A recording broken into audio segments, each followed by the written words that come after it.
सबको सबको दिए भगवान।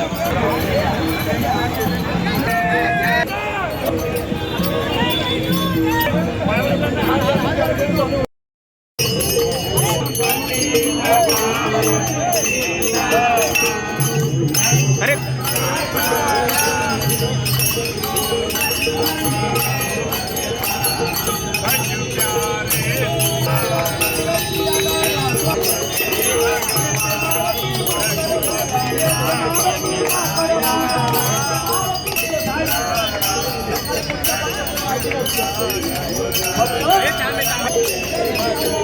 थांब ना संघर्ष यार, 1 मिनिट।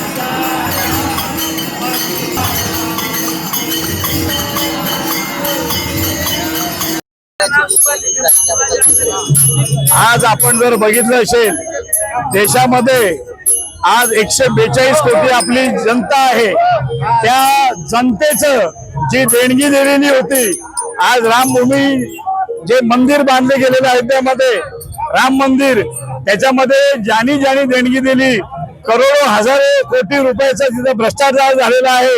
आणि तो भ्रष्टाचार जो झालेला आहे त्याच्यामध्ये जी कमिटी नेमण्यात आलेली होती ते पंतप्रधान मोदी साहेबांनी नेमलेली होती।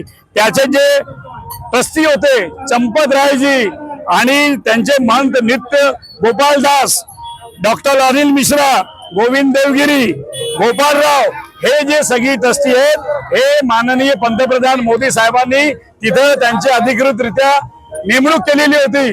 पण आज तिथं हजारो कोटीचा जो भ्रष्टाचार झालेला आहे, पैसे गायब झालेले आहेत, करोडो रुपयांचे दागिने, सोनं, चांदी सगळे गायब झालेलं आहे।